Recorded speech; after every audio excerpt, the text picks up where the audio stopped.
Milestone ট্র্যাজেডিতে এবার চলে গেল বার্নে চিকিৎসাধীন শিশু জারিফ ও স্কুল স্টাফ মাসুমা। নিহতের সংখ্যা বেড়ে ৩৫। বিদেশ থেকে ভাড়া করা লোক দিয়ে রাষ্ট্র পরিচালনা করা যায় না, মন্তব্য মির্জা ফখরুলের। পুরনো পদ্ধতিতে দেশ চলবে না, হুঁশিয়ারি এনসিপি।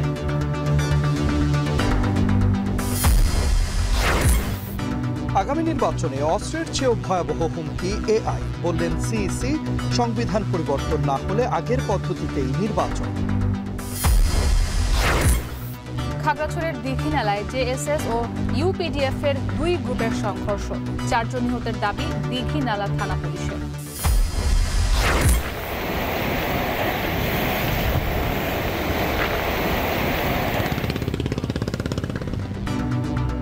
এবং বঙ্গোপসাগরে গভীর নিম্নচাপে উপকূলে বৈরী আবহাওয়া, অস্বাভাবিক জোয়ারে নিম্নাঞ্চল প্লাবিত, ঝুঁকিতে বেড়িবাঁধ।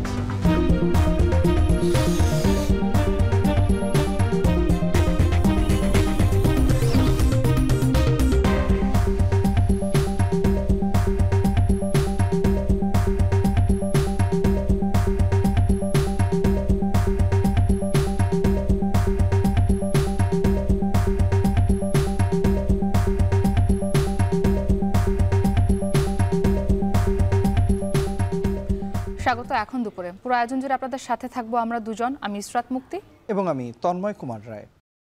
মাইলস্টোন ট্র্যাজেডিতে এবার চলে গেল বার্নে চিকিৎসাধীন ৭ম শ্রেণীর শিক্ষার্থী জারিফ ও স্কুল স্টাফ মাসুমা।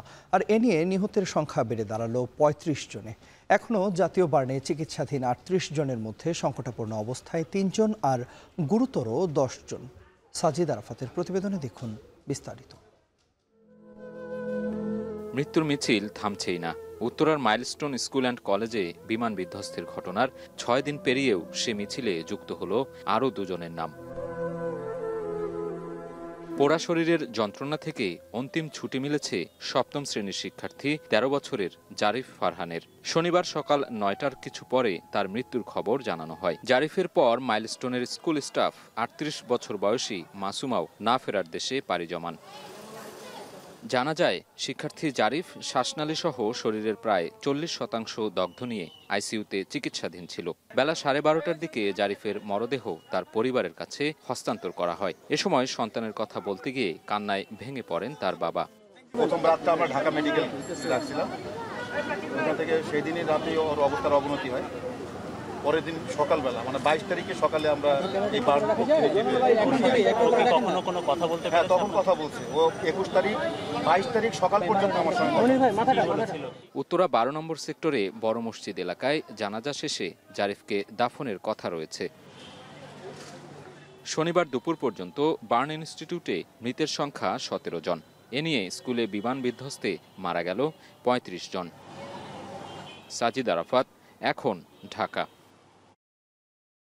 দর্শক, জাতীয় মাইলস্টোনে জাতীয় বার্ন ইনস্টিটিউটে চিকিৎসাধীন যারা রয়েছেন তাদের সবশেষ খবরাখবর জানাতে আমাদের সাথে এই মুহূর্তে সরাসরি যুক্ত আছেন সহকর্মী সাজিদ আরাফাত। চলে যাচ্ছি সাজিদের কাছে। সাজিদ, সংকটাপন্ন অবস্থায় যারা চিকিৎসাধীন আছেন তাদের সবশেষ পরিস্থিতি সম্পর্কে জানাবেন।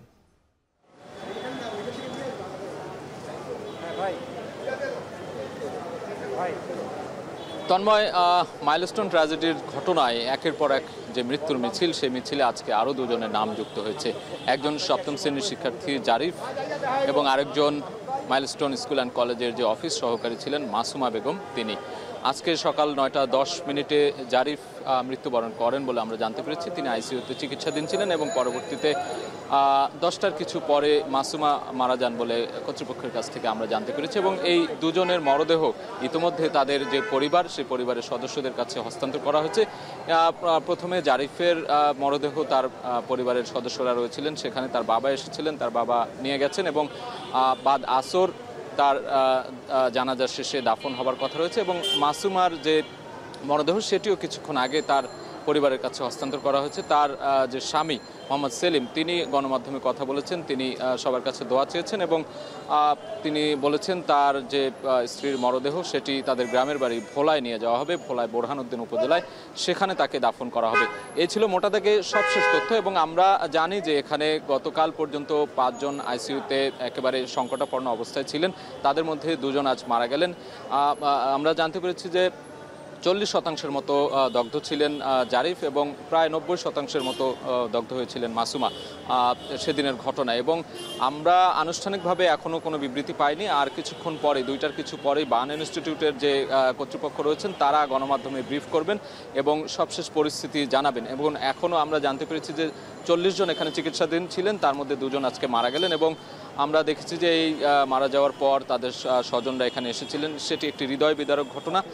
একের পর এক এখান থেকে এই যে তাদের মরদেহ নিয়ে যাচ্ছেন, সেটি আমাদেরকে তারা জানিয়েছেন যে এই ধরনের ঘটনা বা মাইলস্টোনের যে মর্মান্তিক ঘটনা, সেটিতে তারা একেবারে শোকের সাগরে ভাসছেন এবং দোয়া চেয়েছেন তারা। এবং আমরা হয়তো পরবর্তীতে যে এখান থেকে যে ব্রিফ করা হবে সেটির বিস্তারিত জানতে পেলে আমরা জানাতে পারবো আপনাকে। এই ছিল এখান থেকে সবশেষ খবর। সাজিদ, নিশ্চয়ই পরবর্তী ঘন্টায় আমরা আবারও আপনার সঙ্গে যুক্ত হবো, সে সময় নিশ্চয়ই আর নতুন তথ্য জানতে পারবো। দর্শক, জাতীয় বার্ন ইনস্টিটিউট থেকে মাইলস্টোন ট্র্যাজেডিতে যারা আহত হয়ে চিকিৎসাধীন রয়েছেন তাদের সবশেষ খবরাখবর জানাতে যুক্ত হয়েছিলেন সহকর্মী সাজিদ আরাফাত। উত্তরায় মাইলস্টোন ট্র্যাজেডির পর উৎসুক জনতা আজও ভিড় করছেন প্রতিষ্ঠানটির প্রধান ফটকের সামনে। স্কুলের এই মুহূর্তের কি পরিস্থিতি রয়েছে সেই খোঁজ খবর রাখছেন আমাদের সহকর্মী তানজিলা খান মিম। বিস্তারিত জানতে চলে যাচ্ছি তার কাছে। মিম, গতকালও অতি উৎসাহী যারা রয়েছেন তাদের ভিড় লক্ষ্য করা গেছে, কিছুক্ষণ আগেও ভিড় আমরা দেখেছি যে মানুষ যাচ্ছেন এবং নানাভাবে এই ঘটনাটিকে কিভাবে হলো সেটি দেখারও চেষ্টা করেছেন, কেউ কেউ বোঝারও চেষ্টা করেছেন। এখনকার পরিস্থিতি কি দেখছেন, বিস্তারিত জানাবেন আমাদের।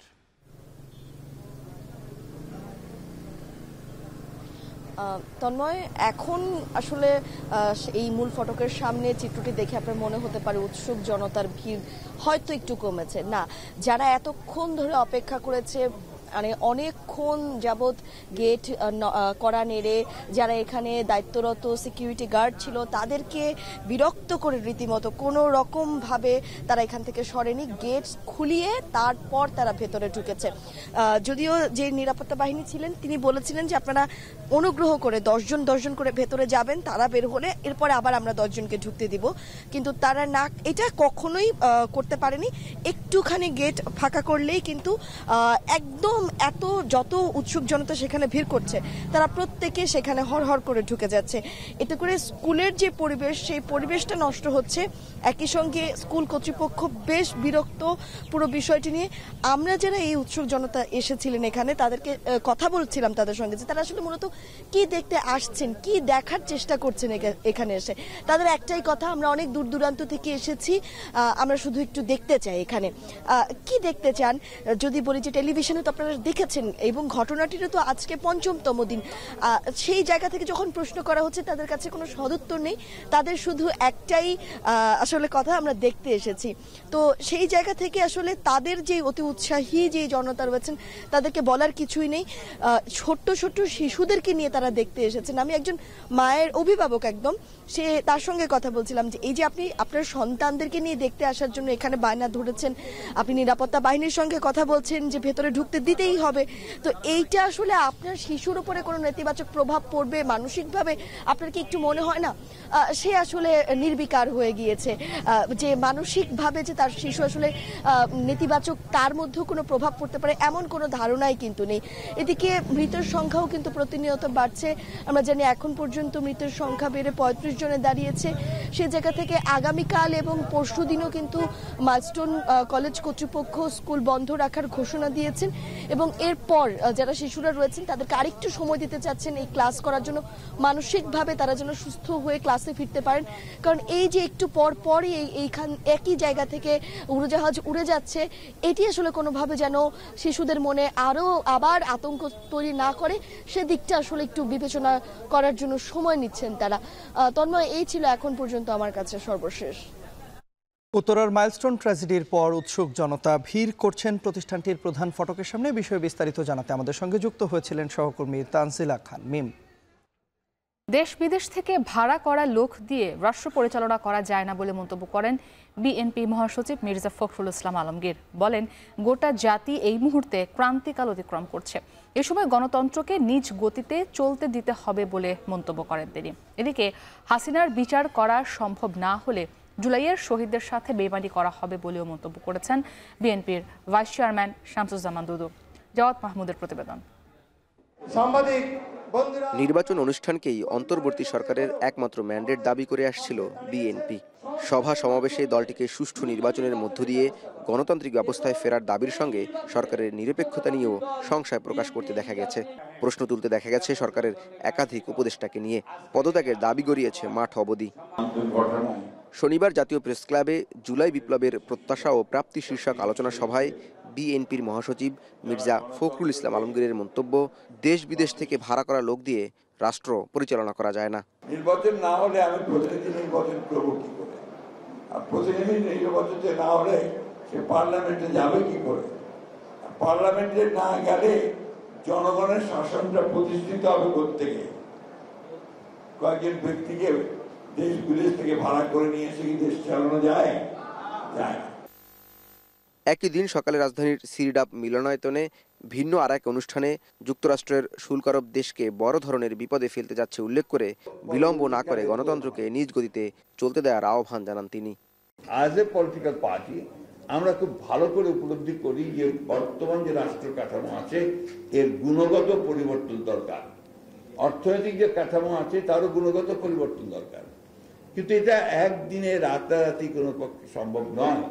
আপনার এটার একটা প্রক্রিয়া দরকার এবং সেই প্রক্রিয়াটা হচ্ছে গণতান্ত্রিক প্রক্রিয়া। আপনাকে গণতন্ত্রকে চলতে দিতে হবে তার নিজস্ব গতিতে। এটাকে আমি এইভাবে ঠিক করবো, এটাকে এইভাবে ঠিক করবো, এটাতে গণতন্ত্র ঠিক হয় না। গণতন্ত্রকে জনগণকে তার অধিকার প্রয়োগ করতে দিতে হবে, তার ভোট দিয়ে সে প্রতিনিধি তৈরি করবে, সেই পার্লামেন্টে তার আপনার জবাবদিহিতা থাকবে, আমলাদের জবাবদিহিতা থাকবে, কারো কোনো জবাবদিহিতা নেই কোথাও। আর প্রেস ক্লাবে শেখ হাসিনা ও তার দোসরদের বিচারের দাবিতে আয়োজিত নাগরিক সমাবেশে বিএনপির ভাইস চেয়ারম্যান শামসুজ্জামান দুদু বলেন, শেখ হাসিনার বিচার করা সম্ভব না হলে জুলাইয়ের শহীদদের সাথে বেইমানি করা হবে। বাংলাদেশের মানুষ যে ক্ষতিগ্রস্ত হয়েছে, স্বাধীনতা সার্বভৌমত্ব বিপন্ন হয়েছে, তার একমাত্র দায়ী ব্যক্তি এই হাসিনা, খায়রুল হক এবং দল হিসাবে আওয়ামী লীগ। আগামী দিনেও এই খুনি, লুটেরা, হত্যাকারী, গণহত্যাকারী, স্বাধীনতা বিপন্নকারী হাসিনা, আওয়ামী লীগ এদেরকে মাফ করার কোনো প্রশ্নই ওঠে না।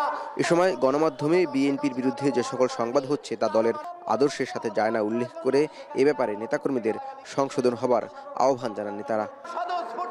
জাওদ মাহমুদ, এখন, ঢাকা। বিভিন্ন শক্তি সংস্কার ও নতুন সংবিধানের বিপক্ষে দাঁড়াচ্ছে বলে অভিযোগ করেছেন জাতীয় নাগরিক পার্টির আহ্বায়ক নাহিদ ইসলাম। বলেন, মানুষের অধিকার নিশ্চিত না করে নির্বাচন নিয়ে পড়ে থাকা ঠিক হবে না। দুপুরে মৌলভীবাজারে জুলাই পদযাত্রার পর সভায় অংশ নিয়ে নাহিদ ইসলাম আরও বলেন, অন্তর্বর্তী সরকার তরুণদের আশাহত করেছে। এছাড়া পুলিশ হত্যার দায় 24-এর যোদ্ধাদের ওপর চাপিয়ে দেওয়ার চেষ্টা চলছে বলেও অভিযোগ করা হয়। প্রতিবেদনে বিস্তারিত। দেশব্যাপী জুলাই পদযাত্রার অংশ হিসেবে মৌলভীবাজারে জাতীয় নাগরিক পার্টি জেলার শহীদ মিনার থেকে জুলাই পদযাত্রায় অংশ নেন এনসিপির নেতাকর্মীরা। পদযাত্রাটি শহরের বিভিন্ন সড়ক ঘুরে বেরির পার সভাস্থলে গিয়ে শেষ হয়। দুপুরে মৌলভীবাজারে অনুষ্ঠিত হয় জনসভা, যেখানে বক্তব্য রাখেন দলের কেন্দ্রীয় নেতৃবৃন্দরা। শুরুতেই এনসিপির মুখ্য সমন্বয়ক নাসিরউদ্দিন পাটোয়ারি 3 আগস্ট রাজপথ থেকেই জুলাই সনদ আদায়ের হুঁশিয়ারি দিয়ে বলেন, সরকারের আশ্বাসে তারা আর বিশ্বাস রাখতে চায় না। পরে দলের সদস্য সচিব আক্তার হোসেন সব ষড়যন্ত্র রুখে দিয়ে সবাইকে এক থাকার আহ্বান জানান। আমরা আর সরকারের কথা বিশ্বাস করতে চাই না। জনগণের ঘোষণাপত্র রাজপথে এখন জনগণে দিবে ইনশাআল্লাহ। কোন ধরনের জাতিগত ভেদাভেদের মধ্য দিয়ে আমরা আর থাকতে চাই না। এই বাংলাদেশকে রক্ষা করতে হলে ফ্যাসিবাদ বিরোধী সকল পক্ষকে, এই মৌলভীবাজারের সকল মানুষকে আমাদের একত্রিত হতে হবে। জাতীয় নাগরিক পার্টির আহ্বায়ক নাহিদ ইসলাম বলেন, বিভিন্ন শক্তি সংস্কার নতুন সংবিধানের বিপক্ষে দাঁড়াচ্ছে। অন্তর্বর্তী সরকার তরুণদের আশাহত করে দলের এই শীর্ষ নেতা অভিযোগ করেন, পুলিশ হত্যার দায় 24-এর যোদ্ধাদের উপর চাপিয়ে দেওয়ার অপচেষ্টা চলছে। একটি নতুন বাংলাদেশ লাগবে, একটি নতুন বন্দোবস্ত লাগবে।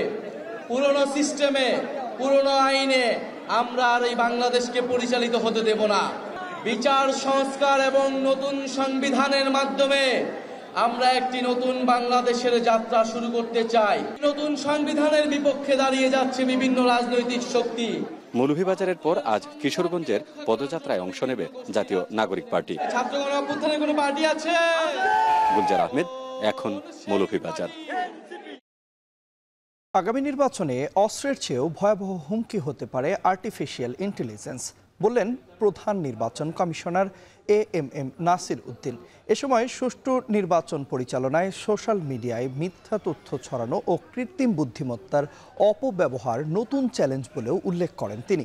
আর সংবিধান পরিবর্তন না হলে আগের পদ্ধতিতেই হবে নির্বাচন। খুলনায় আগামী জাতীয় সংসদ নির্বাচনকে সামনে রেখে আঞ্চলিক নির্বাচন কর্মকর্তাদের সাথে মতবিনিময়ের আগে এসব কথা বলেছেন সিইসি। তরিকুল ইসলামের প্রতিবেদনে দেখুন বিস্তারিত। শনিবার সকালে খুলনা আঞ্চলিক নির্বাচন কর্মকর্তার কার্যালয়ে মতবিনিময় সভায় অংশ নেন প্রধান নির্বাচন কমিশনার AAM নাসির উদ্দিন। ত্রয়োদশ জাতীয় সংসদ নির্বাচন সামনে রেখে প্রযুক্তির অপব্যবহার নতুন চ্যালেঞ্জ উল্লেখ করে তিনি বলেন, সুষ্ঠু নির্বাচন অনুষ্ঠানে অস্ত্রের চেয়েও ভয়াবহ হয়ে উঠতে পারে AI। বহুবিধ চ্যালেঞ্জ আছে এবং নিত্য নতুন কতগুলো চ্যালেঞ্জ এখন আমাদের সামনে দেখা দিয়েছে, যেগুলো আগে এত এইভাবে ছিল না। এই ইলেকশনে এই অ্যাবিউজ অফ AI এটা একটা আমাদের জন্য বড় চ্যালেঞ্জ হিসেবে দেখা দিয়েছে। এখন আমরা seriously we are working on it.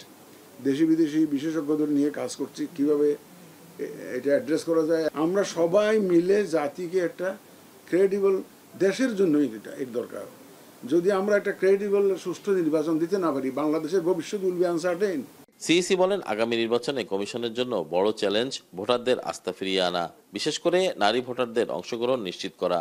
এ সময় সংবিধান পরিবর্তন না হওয়া পর্যন্ত PR পদ্ধতিতে নির্বাচন হওয়ার সুযোগ নেই বলে জানান তিনি। কনস্টিটিউশন অ্যামেন্ডমেন্ট হবে, যে পদ্ধতি ডিফারেন্ট হবে, আমরা তো we are guided by the constitution and the existing law. কারণ ওই কনস্টিটিউশন না বদলানো পর্যন্ত বা আইন না বদলানো পর্যন্ত আমরা তো আগের নিয়মেই প্রস্তুতি নিবই, এটাই স্বাভাবিক। স্বচ্ছ নির্বাচন অনুষ্ঠানে ভোটের আগে সন্ত্রাস দমন ও অবৈধ অস্ত্র উদ্ধার অভিযান চলবে বলেও জানান তিনি। তরিকুল ইসলাম, এখন খুলনা। ক্ষমতা পরিবর্তনের চিন্তা না থাকলে সরকার দানবীয় হয়ে ওঠে, যার উদাহরণ শেখ হাসিনা। এমন মন্তব্য করেছেন আইন উপদেষ্টা ডক্টর আসিফ নজরুল।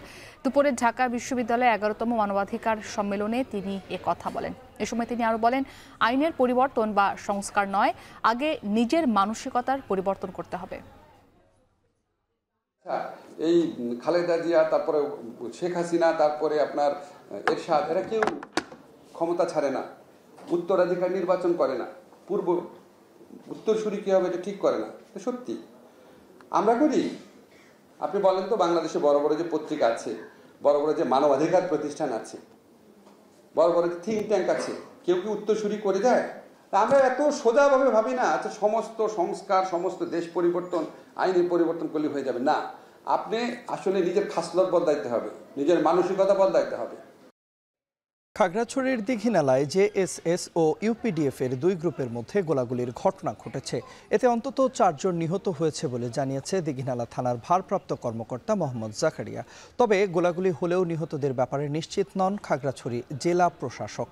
টেলিফোনে ওসি জানান, শুক্রবার রাত 8:30টার দিকে এই ঘটনা ঘটে। UPDF এর একাংশের কমান্ডার বিপ্লব চাকমা এবং JSS গ্রুপের একাংশের কমান্ডার জয়দেব চাকমার নেতৃত্বে আরেকটি দল জোড়া সিন্ধু কারবারি পাড়ায় মুখোমুখি হয়। এ সময় দুপক্ষের গোলাগুলিতে UPDF এর সামরিক শাখার পিপলস লিবারেল আর্মির 4 সদস্য নিহত হন বলে দাবি করেছে পুলিশ। বর্তমানে পরিস্থিতি স্বাভাবিক রয়েছে। এদিকে খাগড়াছড়ির জেলা প্রশাসক ABM ইফতেখারুল ইসলাম খন্দকার জানিয়েছেন, গোলাগুলির ঘটনা ঘটেছে, তবে নিহতদের ব্যাপারে নিশ্চিত হওয়া যায়নি। যাচাই বাছাই চলছে বলেও জানান তিনি।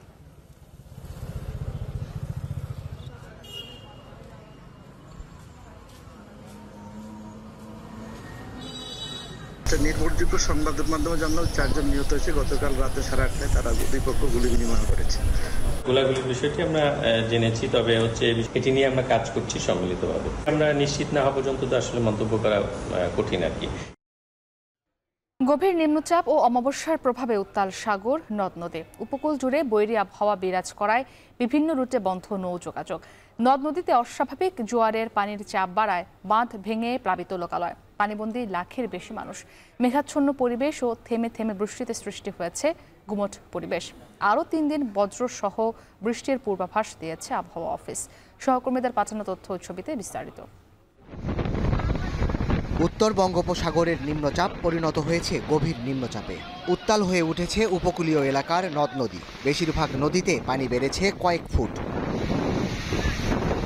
উত্তাল ঢেউ আর জোয়ারে ভাসছে দ্বীপ উপজেলা হাতিয়া। বিচ্ছিন্ন জনপদটির সাথে সারা দেশের নৌ চলাচল বন্ধ। কয়েকটি স্থানে বেড়িবাঁধ ভেঙে প্লাবিত হয়েছে 7টি ইউনিয়নের নিম্নাঞ্চল। জোয়ারের পানি প্রবেশ করে লক্ষ্মীপুরের 3 উপজেলার 16 ইউনিয়নে দেখা দিয়েছে জলাবদ্ধতা। পানিবন্দী লক্ষাধিক মানুষ। হাতিয়ার এই কালকে যে জোয়ারে অনেক ক্ষয়ক্ষতি হয়েছে হাতিয়ার মানুষের। নিম্নচাপে টানা 2 দিন ধরে বৃষ্টির কবলে ঝালকাঠি। সুগন্ধা, বিষখালী ও হলতা নদীর পানি বেড়েছে 3 থেকে 4 ফুট। বৃষ্টির সঙ্গে গুমোট আবহাওয়ায় আতঙ্কিত তীরবর্তী বাসিন্দারা। আমার গাড়ি ঘুমান পানি হচ্ছে, রাত্রে ঘুমাইতে না, চুলে চাটকি তলায় দুই নামে গেছে। গতকাল থেকে ঝালকাঠি শহরের বৈরী আবহাওয়ার জন্য অনেক বৃষ্টিপাত হয়েছে। বৃষ্টির জন্য লোকজন বাইরে হতে পারছে না। নিম্নচাপ ও অমাবস্যার প্রভাবে বরগুনার পায়রা, বিষখালী ও বলেশ্বরের পানির উচ্চতা বেড়েছে 1 থেকে 3 ফুট। পানির চাপ বাড়ায় জেলার 5 থেকে 7টি পয়েন্টে ঝুঁকিতে বেড়িবাঁধ। হঠাৎ করে এই পানির চাপ এত বেড়ে গেছে, আমাদের ঘরবাড়ি পানিতে সম্পূর্ণ তলাই গেছে। বিশেষ করে আমরা যারা নদীর পাড়ে আছি তাদের রান্না করা হয় না। ওই জিয়ে বা ফালায় আপনার নামা চললে হাতে কোনো কাজ হয় না, কিন্তু যদি বেরিবেদ না দেয় তাহলে আমরা থাকতে পারি না জায়গাতে। অস্বাভাবিক জোয়ারে প্লাবিত পটুয়াখালীর নিম্নাঞ্চল। আতঙ্কে চরাঞ্চল সহ নিম্নাঞ্চলের হাজারো বাসিন্দা। সতর্ক সংকেতে ট্রলার নিয়ে নিরাপদ আশ্রয়ে জেলেরা। এদিকে বৈরী আবহাওয়ায় সাতক্ষীরার খোলপেটুয়া ও কপোতাক্ষে বাড়ছে পানি। এরই মধ্যে বেড়িবাঁধের বিভিন্ন পয়েন্টে দেখা দিয়েছে ফাটল। তবে স্বেচ্ছাশ্রমে বাঁধ মেরামতের চেষ্টা স্থানীয়দের। সতর্ক স্থানীয় প্রশাসনও। নিম্নচাপের প্রভাবে থেমে থেমে বৃষ্টির কবলে বরিশাল। কীর্তনখোলার পানি বইছে বিপদসীমায়। এমন পরিস্থিতি আরও 3 দিন থাকতে পারে বলে জানিয়েছে আবহাওয়া অফিস। এদিকে বৈরী আবহাওয়ায় ভোলা, লক্ষ্মীপুর ও লক্ষ্মীপুরের সাথে ঢাকার নৌচলাচল বন্ধ রয়েছে। সাদাত শাহেদ, এখন। দর্শক, আমরা প্রতিবেদনে শুনছিলাম গভীর নিম্নচাপের প্রভাবে উত্তাল রয়েছে সাগর এবং বৈরী আবহাওয়া বিরাজ করছে উপকূলীয় অঞ্চলে। স্বাভাবিকের তুলনায় বাড়ছে জোয়ারের পানির উচ্চতাও। এ নিয়ে আমরা আরও বিস্তারিত জানতে চাই। আমাদের সঙ্গে কক্সবাজার থেকে যুক্ত আছেন সহকর্মী মন্তোষ বেদজ্ঞ এবং নোয়াখালীর হাতিয়া থেকে যুক্ত হয়েছেন সহকর্মী নাসিম শুভ। প্রথমেই যাচ্ছি মন্তোষের কাছে খবরাখবর জানতে। মন্তোষ, জানাবেন যে এই মুহূর্তে মেরিন ড্রাইভের যে ক্ষয়ক্ষতি, সেই ক্ষয়ক্ষতি সম্পর্কে আপনার কাছে জানতে চাইব। পাশাপাশি উপকূলে এখন কেমন আবহাওয়া বিরাজ করছে বিস্তারিত জানাবেন আমাদের। তন্ময়, কক্সবাজার উপকূলে আসলে থেমে থেমে বৃষ্টিপাত হচ্ছে গত 2 দিন ধরে, এবং আজকেও বৃষ্টিপাত অব্যাহত রয়েছে। থেমে থেমে বৃষ্টিপাত হচ্ছে এবং আকাশ এখনো মেঘলা রয়েছে। এখানে সাগরও কিন্তু বেশ উত্তাল রয়েছে। তবে যেহেতু দুপুরে বেলা 11:30 পর থেকে ভাটা শুরু হয়েছে, এই মুহূর্তে সাগর সকালের তুলনায় কিছুটা শান্ত রয়েছে বলা যায়। তবে এখন পর্যন্ত সাগরের যে অস্বাভাবিক জোয়ারের পানিতে অর্থাৎ ঢেউয়ের আঘাতে কিন্তু কক্সবাজার উপকূলে অনেক জায়গায় ক্ষয়ক্ষতি হয়েছে। আমরা কক্সবাজার টেকনাফ মেরিন ড্রাইভ যে সড়কটি রয়েছে, সেই মেরিন ড্রাইভে কিন্তু 3টি অংশে ভাঙন দেখা দিয়েছে, এবং আরও যদি ভাঙন দেখা দেয়, বেশি ভাঙে, সেক্ষেত্রে কিন্তু আরও সমস্যা হতে পারে এবং যোগাযোগ বিচ্ছিন্ন হওয়ার উপক্রম হতে পারে, এবং সেখানকার কিছু জনবসতিতেও পানি যেতে পারে, সেই ধরনের আশঙ্কা সেখানকার স্থানীয়রা করছেন। এবং সবচেয়ে বড় যে ভাঙন, সেটি আমরা দেখছি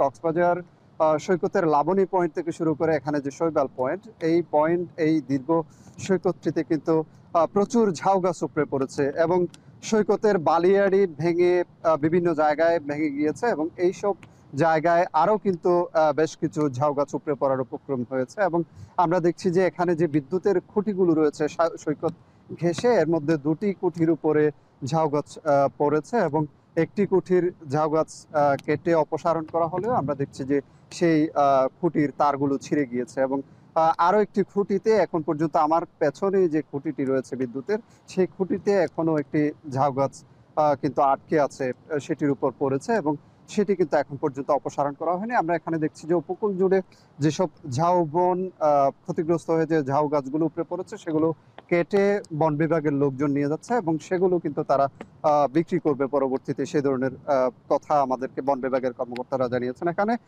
এই অংশটিতে, যেখানে মেরিন ড্রাইভ অংশটিতে মূলত সংস্কার কাজ করে সেনাবাহিনীর নির্মাণ প্রকৌশল ব্যাটালিয়ন এবং সেই কাজগুলোর অর্থ সংস্থান করে সড়ক ও জনপথ বিভাগ। আমরা সড়ক ও জনপথ বিভাগের কক্সবাজারের নির্বাহী প্রকৌশলীর সাথে কথা বলেছি। তিনি যেটি বলছেন যে ইতিমধ্যে সড়কটির ক্ষতিগ্রস্ত অংশ সংস্কারের জন্য তারা উদ্যোগ নিয়েছেন এবং সেখানে জিও ব্যাগ বসিয়ে সংস্কার কাজ চলবে। এবং সৈকতের যে অংশ পানি উন্নয়ন বোর্ড কাজ করে কক্সবাজার অংশে, সেখানে পানি উন্নয়ন বোর্ডও তাদের ঊর্ধ্বতন কর্তৃপক্ষকে এখানে ক্ষয়ক্ষতির বিষয়টি জানিয়েছে এবং ঊর্ধ্বতন কর্তৃপক্ষের অনুমতি পেলেই তারা কিন্তু সংস্কার কাজ শুরু করবেন, জিও ব্যাগ বসানোর কাজ শুরু করবেন বলে আমাদের জানিয়েছেন। তন্ময়, এই ছিল সবশেষ। দর্শক, কক্সবাজারের পর এবার আমরা আপনাদেরকে নিয়ে যেতে চাই নোয়াখালীর হাতে। যুক্ত আছেন সহকর্মী নাসিম শুভ। জানাবেন যে এই মুহূর্তে হাতিয়ার যে নিম্নাঞ্চল রয়েছে সেখানে কি প্রভাব পড়েছে, বিস্তারিত জানতে চাই আপনার কাছে। তন্ময়, একটি দুঃসংবাদ দিয়ে শুরু করতে চাই। আমরা কিছুক্ষণ আগে জানতে পেরেছি বিচ্ছিন্ন দুই উপজেলা রয়েছে, বেশ কিছু জায়গা আগে যে বেড়িবাঁধ রয়েছে 3 কিলোমিটার মতো বেড়িবাঁধ ক্ষতিগ্রস্ত হয়েছে, যার কারণে আজ নদীর যে অস্বাভাবিক জোয়ার, সেই অস্বাভাবিক জোয়ারের পানি কিন্তু লোকালয়ে আরো বেশি প্রবেশ করতে শুরু করেছে। গতকাল সকাল থেকে কিন্তু নিম্নচাপের প্রভাবে মেঘনা এবং বঙ্গোপসাগর উত্তপ্ত ছিল, যার কারণে কিন্তু গতকাল দুপুর নাগাদে নোয়াখালীর হাতিয়ার বেশ কিছু এলাকার যে নিম্নাঞ্চলগুলো রয়েছে, নিঝুম দ্বীপ সহ সেই সকল নিম্নাঞ্চলে কিন্তু পানি প্রবেশ করেছিল, যার ফলে সেই সকল এলাকায় কিন্তু গতকাল দুপুর থেকেই জলাবদ্ধতা তৈরি হয়েছে। আজও কিন্তু সকাল থেকে ভাটার সময় নদীর অবস্থা কিছুটা স্বাভাবিক থাকলেও এখন কিন্তু নদী আবার উত্তপ্ত হয়ে গেছে। আমার পিছনে দেখতে পাচ্ছেন নদীর যে জোয়ার, সেটি অন্য স্বাভাবিক সময়ের তুলনায় 1 থেকে 1.5 ফুট অধিক উচ্চতায় প্রবাহিত হচ্ছে বলে স্থানীয়রা জানিয়েছেন, যার কারণে কিন্তু এই অঞ্চলে যে সকল নিম্নাঞ্চল সেগুলো প্লাবিত হয়েছে এবং পানিবন্দী হয়েছেন নোয়াখালীর প্রায় কয়েক লক্ষাধিক মানুষ। পাশাপাশি আমি যদি জানি রাখি, নোয়াখালীর পাশে যে লক্ষ্মীপুরেও কিন্তু একই দৃশ্য আমরা খবর নিয়েছি। লক্ষ্মীপুরের 16টি ইউনিয়নের মানুষ কিন্তু গতকাল সকাল থেকে পানিবন্দী রয়েছেন। নোয়াখালী এবং লক্ষ্মীপুর থেকে গতকাল সকাল থেকে কিন্তু কার্যত যে নৌ চলাচলের ব্যবস্থা সেটি বন্ধ রয়েছে। আর সকাল থেকে হাতিয়ার সাথে দু একটি ট্রলার, মাছ ধরার ট্রলার এবং যাত্রী পারাপারের যে ট্রলার সেগুলো চলাচল করলেও দুপুর 1টার পর থেকে কিন্তু ট্রলার চলাচল বন্ধ রয়েছে। আর যে মাছ ধরার ট্রলার গুলো ছিল নদীতে মাছ ধরছে, তারাও কিন্তু নদীর একেবারে কাছে দিয়ে চলাচল করছে এবং দূর সমুদ্রে যে সকল মাছ ধরার নৌযান ছিল সেগুলো কিন্তু তীরে ভিড়তে শুরু করেছে। তো আমি কথা বলেছি নোয়াখালীর যিনি পানি উন্নয়ন বোর্ডের নির্বাহী প্রকৌশলী রয়েছেন তার সাথে। তিনি জানিয়েছেন তারা কিছুক্ষণ আগে জানতে পেরেছেন যে 3টি ইউনিয়নের 3 কিলোমিটার মতো যে বেড়িবাঁধ সেগুলো আসলে ভেঙে গেছে এবং সেগুলো ভেঙে যাওয়ার কারণে সে সকল বেড়িবাঁধ সংলগ্ন এলাকায় পানি প্রবেশ করতে শুরু করেছে এবং সে সকল এলাকায় যে সকল বাসিন্দারা রয়েছেন তারা কিন্তু তাদের যে দুর্ভোগ সেটি কিন্তু ক্রমশই বাড়তে শুরু করেছে। নদী এখনো উত্তাল থাকায় আসলে এই এলাকার মানুষ যারা রয়েছেন তাদের মনেও কিন্তু আতঙ্কের সৃষ্টি হয়েছে।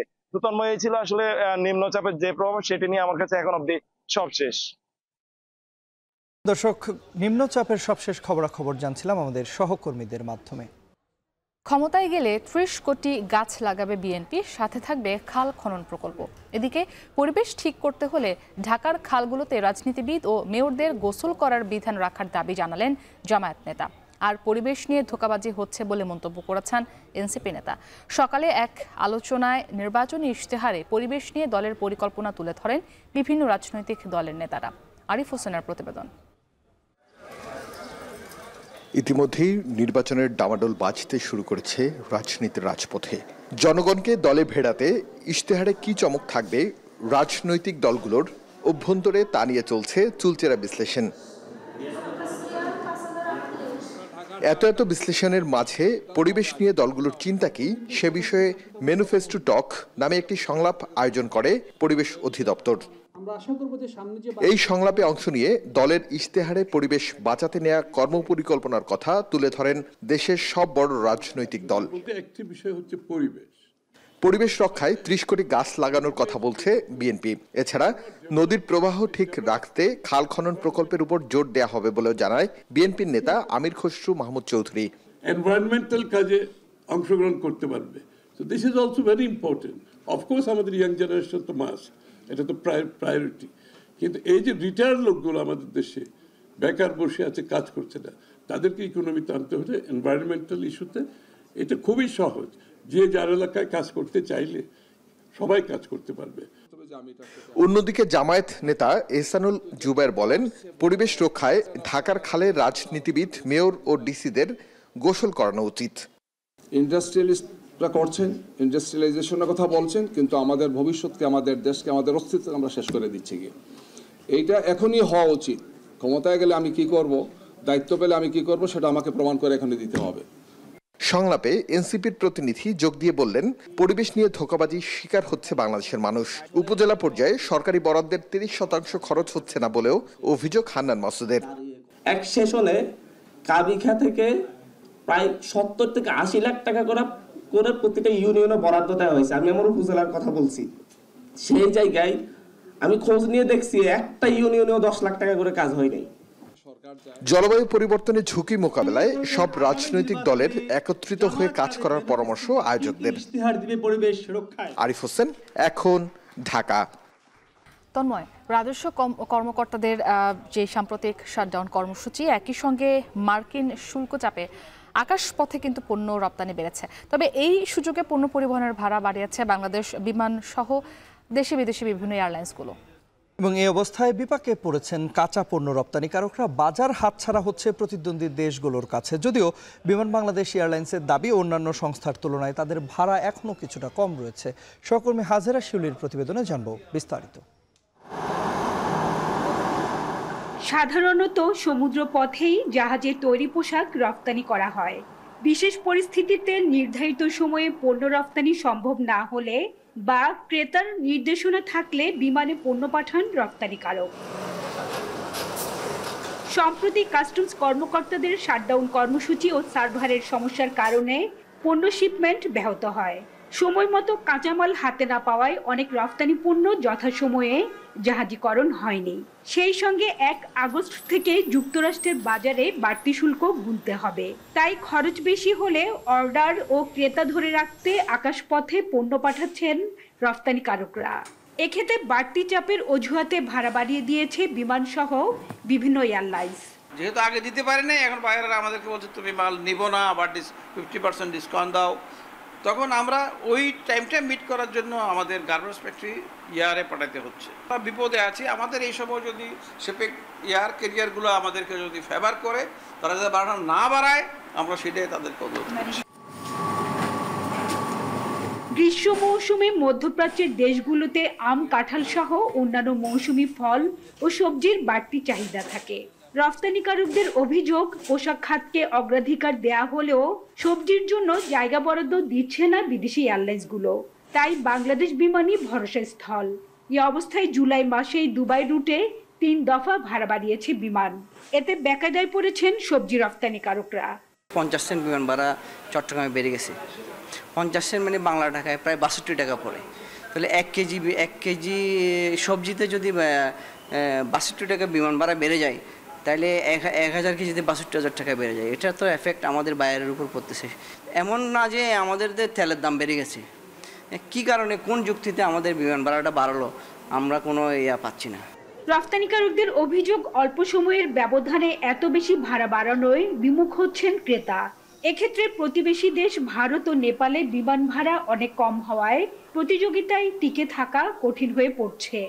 কানাডা, লন্ডনে 1 কেজি আম রপ্তানি করতে গেলে রাম বা তরিতরকারি সব 700 টাকা বাংলা টাকায়, আর সেটা ইন্ডিয়া রপ্তানি করে বোম্বে থেকে বা ক্যালকাটা থেকে বাংলাদেশি টাকায় 350 টাকা, আমাদের চাইতে অর্ধেক।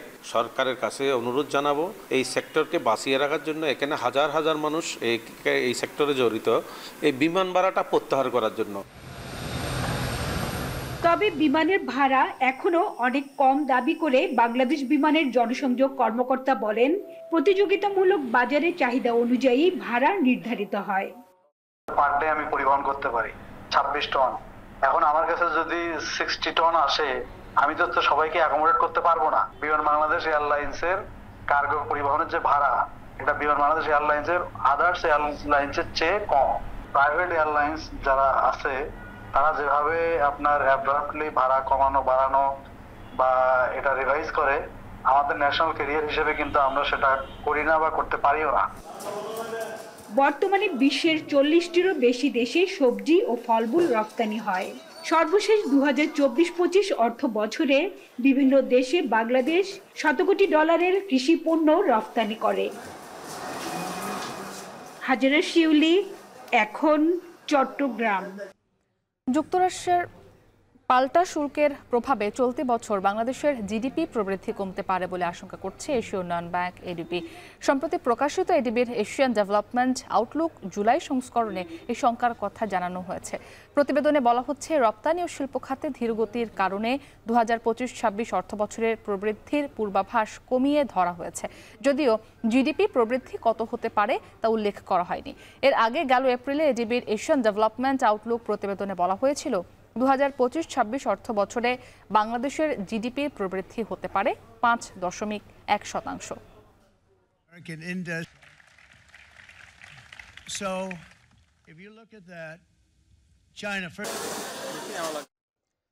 থাইল্যান্ড কম্বোডিয়া সীমান্তে টানা 3 দিন ধরে চলছে সংঘর্ষ।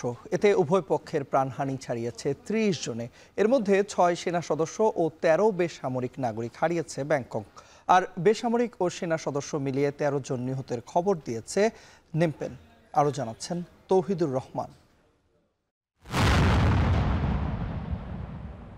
যুদ্ধবিরতির ডাক সত্ত্বেও তৃতীয় দিনে গড়িয়েছে থাইল্যান্ড কম্বোডিয়া সীমান্তের সংঘাত। ব্যাংককের অভিযোগ, সংঘাত বন্ধের আহ্বান জানিয়েও শনিবার ভোরে উপকূলীয় প্রদেশ ত্রাতে হামলা চালিয়েছে নমপেন।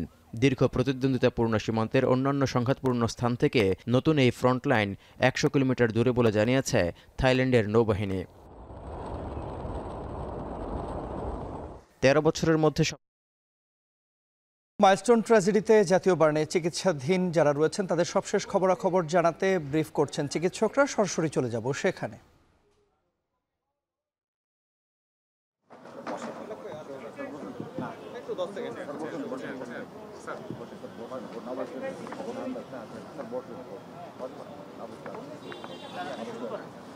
আচ্ছা, আমরা তাহলে শুরু করি। আচ্ছা, ধন্যবাদ আপনাদেরকে। আবারও আপনাদেরকে আসলে আমরা একেবারে এক্সাক্ট সময়ে যে সবসময় শুরু করতে পারি তা পারছি না, কারণ আমাদের কর্মকাণ্ডগুলোকেই আমরা প্রাধান্য দিচ্ছি, আমাদের চিকিৎসার বিষয়টাকে প্রাধান্য দিচ্ছি। সে কারণে আপনাদের কিছুটা কষ্ট হচ্ছে, এই জন্য আবারও দুঃখিত। আমাদের আজকের সর্বশেষ যে আমি যদি সামারিটা আপনাদের বলি, আপনারা জানেন যে গতকালকে আমাদের যে অবস্থান ছিল তার থেকে আমরা কিছুটা দুঃসংবাদ আমাদের জন্য, যে 2টা রোগীকে আমরা আজকে হারিয়েছি। একজনকে সকাল 9:30 আর একজনকে 10টার দিকে। সকালে এটার পরে আমরা যেটা বসেছিলাম আজকে, আমরা সকালবেলা আমাদের গতকালকে যে কথাটা আমরা বলেছিলাম যে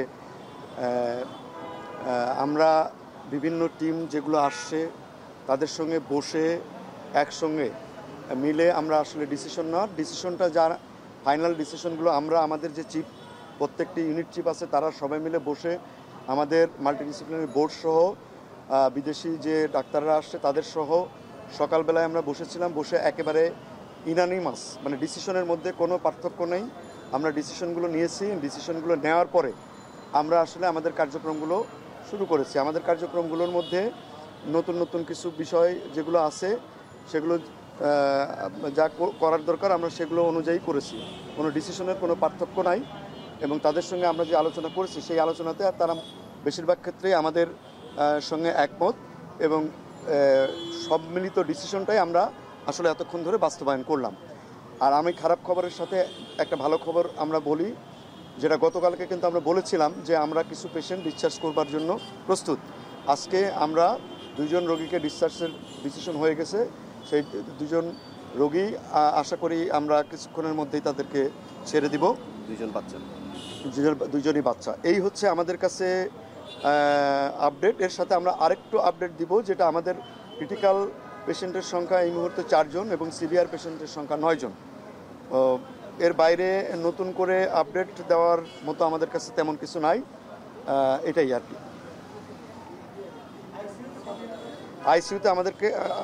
আইসিইউতে আছে আমাদের 4 জন রোগী। রাইট, ক্রিটিক্যাল রোগী, তাদের মধ্যে 1 জন আছে ভেন্টিলেশনে। আইসিইউ রোগীগুলো অবশ্যই ক্রিটিক্যাল রোগী না। 9 জন হচ্ছে সিভিয়ার ক্যাটাগরি, মানে একটু রাদার একটু বেটার আমরা বলি। যে ক্রিটিক্যাল যেগুলো সেগুলোর ব্যাপারে আমরা প্রতি মুহূর্তেই আমরা যে কোনো নিউজ পাওয়ার জন্য রেডি থাকি। আমরা সবসময় তাদের ব্যাপারে তাদের যারা আত্মীয় স্বজন আছে তাদের সঙ্গে সবসময় কথা বলছি। সবগুলো রোগীর ব্যাপারে আমরা সবসময় কথা বলি, বা ক্রিটিক্যাল রোগীর ব্যাপারে আমরা একেবারে প্রতি মুহূর্তের মানে ভিজিলেন্ট একজন ডাক্তার এবং নার্স সবসময় পাশে দাঁড়াই থাকে।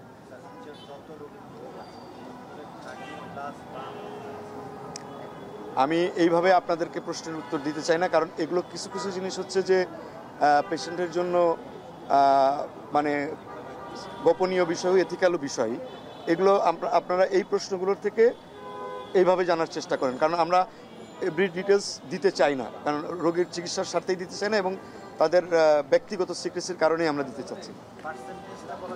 হ্যাঁ, ওইটা আপনার বুঝে নিতে হবে, ক্রিটিক্যাল এবং সিভিয়ার মানেই ওর মধ্যে পড়ে যাবে। আমরা ক্রিটিক্যাল এবং সিভিয়ার পেশেন্টগুলো সবই এর উপরে, আমরা অলরেডি কিন্তু আপনাদেরকে দিয়ে দিয়েছি। হ্যাঁ, আমরা পুনরাবৃত্তি না করি।